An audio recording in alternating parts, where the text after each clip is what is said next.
Welcome back into the show. We have some more action and breakdown on the hardwood this time. We start with some girls basketball down in Princess Anne, a pretty good game between Y High and Washington. Yeah, that's right. It features maybe the best player in girls basketball on the shore, at least one of the best scorers here on the shore. Oh, absolutely. You got Sayla Foreman for the Y High Tribe. Let's get to those highlights. Now, the Washington High Jags hosting the Tribe. Y High would not waste a second getting on the board right there. Gabrielle Corbin making the strong move down low, gets the bucket to drop. She's going to be big for the Tribe, getting them some size that they did not have last year. Now, Corbin with the rock, as she disses it ahead to Sayla Foreman.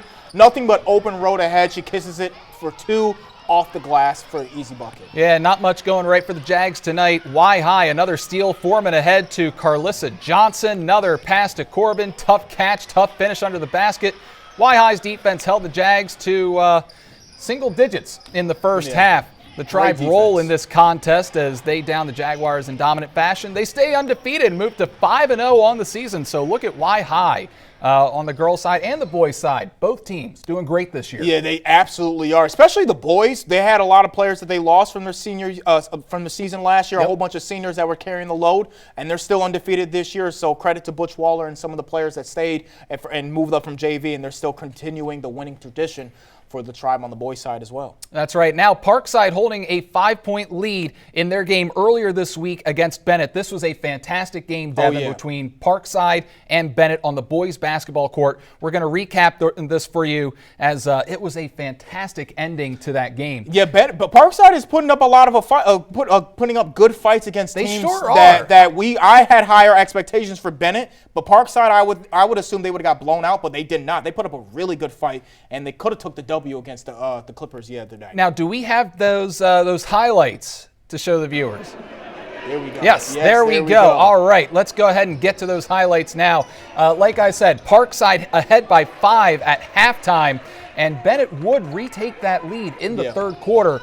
Jace Hudson putting up the acrobatic shot. He had 31 points. Sakai Smullen, that's a great duo for Bennett.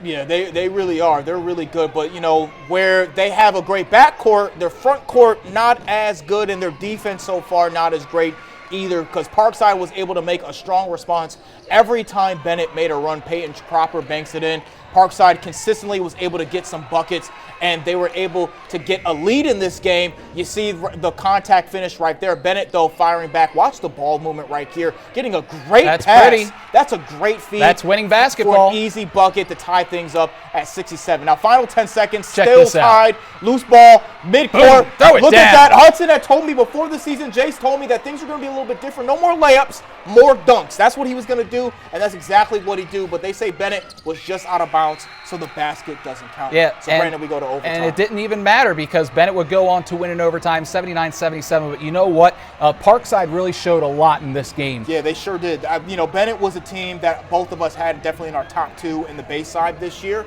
but Parkside was not in either of our top 5s.